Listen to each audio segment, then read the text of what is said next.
बिस्मिल्लाहिर्रहमानिर्रहीम। आज हम चैप्टर 5 का एपिसोड 2 कवर करेंगे।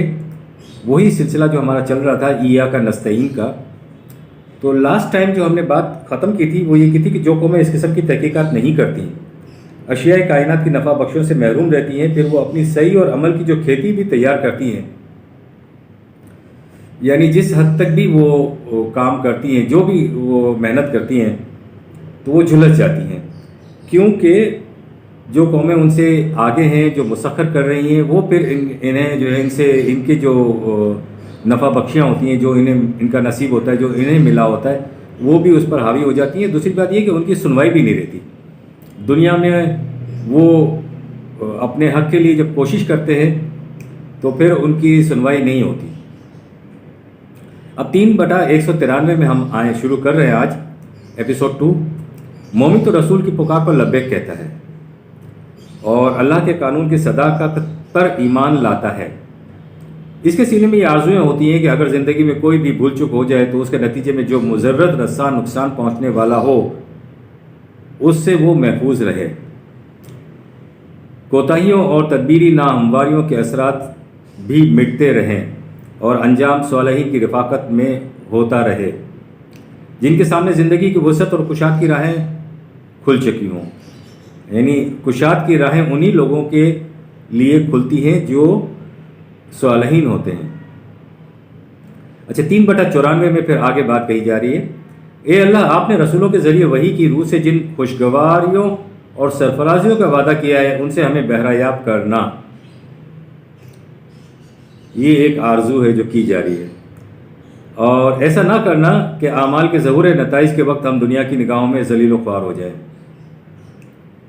हमें यकीन है कि तू वादा खिलाफ़ी नहीं करता। इसी से हम आगे चल रहे हैं कि आयत नंबर 3/105। खुदा ने उनकी दुआओं का ये जवाब दिया कि हमने तुम्हारी दुआओं को सुन लिया है, लेकिन तुम याद रखो हम किसी काम करने वाले की मेहनत को ज़ाया नहीं करते। वो मर्द हो या औरत, हर एक को उसके अमल का पूरा पूरा बदला देते हैं।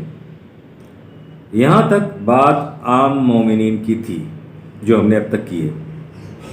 अब हज़रात अंबिया इकराम की दुआओं की कबूलियत किन बातों से मशरूत होती है, की जाती है, वो सुने। वलक़द नादाना 37/75। नूह अलैहिस्सलाम ने हमें पुकारा, फला ने मल मुजीबून 37/75। और हम दुआओं का बेहतरीन जवाब देने वाले हैं।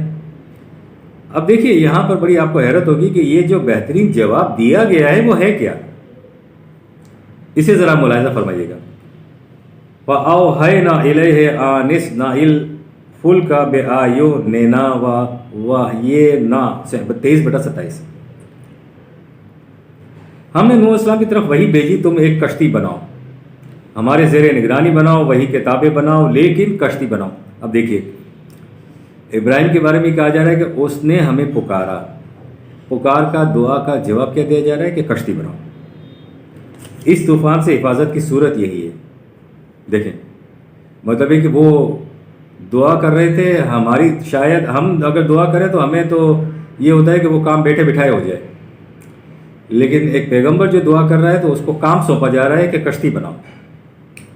कद ऊतीता सु ओ लका या मूसा 20/36। ए मूसा, जो कुछ तुमने मांगा है तुझे अता कर दिया। अब मूसा अलैहिस्सलाम ने भी मांगा था और फरमाया कि हमने दुआ कबूल कर ली और तुम्हें दे भी दिया है। अच्छा, वो दिया क्या है? वो भी इसी तरह से एक काम ही दिया है। मांगने पर जो कुछ अता किया गया है वो सुनिए। हम तो ये चाहते हैं कि मांगने के बाद जो कुछ मांगा है वो मिल जाए और बैठे बिठाए मिल जाए। मूसा अलैहिस्सलाम ने जो कुछ मांगा उसके सिले में उनके ज़िम्मे काम लगा दिए गए कि ये करो और यूँ करो, ये हमने तुम्हें दे दिया। इज़हब अंत वाहू कबे आयाती वला तानी या फी ज़िक्री 20/42। तुम दोनों भाई फ़िरौन की तरफ जाओ, तुम्हारे ज़िम्मे जो प्रोग्राम है उसे बरोकार लाने में ज़रा सी भी सुस्ती ना करना। अब आपको समझ आ गया होगा कि दुआ क्या होती है और कबूलियत कैसे होती है, कि काम ही उसके ज़िम्मे लगा दिया जाता है। 10/89 में आगे बयान किया जा रहा है, उसमें भी यही मजमून है कि जम कर खड़े हो जाओ, तुम्हारे पाए इस्तिकामत में ज़रा सी लग़ज़िश ना आने पाए, फिर तुम कामयाबी को नसीब होता हुआ देखोगे। अब मेरा ख्याल है कि दुआ करने से पहले सोचना चाहिए कि कहीं कोई काम ही गले ना पड़ जाए। دعا کے متعلق جب اللہ تعالیٰ فرماتا ہے کہ ہم نے انہیں قبول کر لیا ہے، تو ساتھ میں یہ تاکید بھی ہے کہ کامیابی کے لیے جن طبعی اسباب و ذرائع کی ضرورت ہے انہیں بہم پہنچایا جائے۔ وما دعاء الکافرین الا فی ضلال 13/14۔ جو لوگ خدا کے اس قانون کی صداقت سے انکار کرتے ہیں دریا کے، وہ ایسا ہی ہے، اگر جو لوگ اس صداقت سے انکار کرتے ہیں، اس قانون کی صداقت سے انکار کرتے ہیں، ان کی مثال دی گئی ہے، وہ ایسا ہی ہے جیسے ایک دریا کے کنارے پر کھڑا ہوا آدمی پکارتا رہے پانی پانی پانی، لیکن پانی اس کے منہ میں پہنچ تو نہیں جائے گا۔ پانی تو تبھی آئے گا جب وہ اس پانی کی طرف جائے گا اور اسے چلو بھر لے کر پیے گا۔ تو اس طرح کی حرکت کرنے سے مراد یہ ہے کہ وہ خدا کے قانون کی صداقت کا انکار کر رہا ہے۔ اچھا، جب بات یہ ہے تو پھر ایک سوال کیا جاتا ہے کہ جی پھر خدا کی خدائی میں جو مظلوم ہیں، مصیبت کے مارے ہیں، ان کی داد اور فریاد اور دعاؤں کا سننے والا کیا کوئی نہیں ہے؟ پھر ہمیں یہ سمجھنا چاہیے نہیں، ایسا نہیں ہے۔ قرآن حمید اس کے سوال کا جواب دیتا ہے، ان کی دعائیں سنی جاتی ہیں اور قبول بھی کی جاتی ہیں، لیکن ان مظلوموں کی دعاؤں کے قبول ہونے کا ایک صحیح طریقہ ہے۔ اس طریقے کے مطابق اگر دعا مانگی جائے گی تو قبول ہوگی۔ جماعت مومنین 13 برس تک قریش کے مظالم کا تختہ مشق بنے رہے۔ کیا انہوں نے دعائیں نہیں کی ہوں گی؟ کیا ان کی دعائیں قبول نہیں ہوئی ہوں گی؟ بات یہ ہے کہ اس وقت دنیا میں مظلوموں کی داد رسی کے لیے کوئی نظام وجود میں نہیں آیا ہوا تھا، اور نہ دنیا میں اس کی کوئی مثال تھی۔ ان سے ہمیشہ یہی کہا جاتا رہا کہ ہمت سے، استقلال سے اپنے پروگرام پر ثابت قدم رہو۔ جب تمہاری حکومت قائم ہو جائے گی تو اسی حکومت کے قیام کے بعد مسائل کا حل بھی نکلنا شروع ہو جائے گا اور تم مظلوموں کی داد رسی کے بھی قابل ہو جاؤ گے۔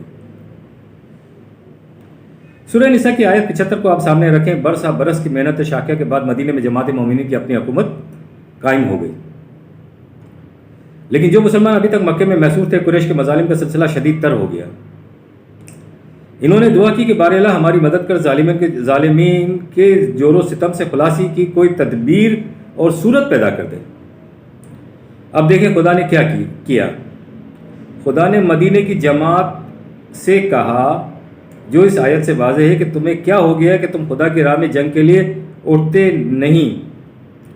کیا تم سنتے نہیں ہو کہ مظلوم مرد اور عورتیں، بچے گڑ گڑا کر ہم سے فریاد کر رہے ہیں؟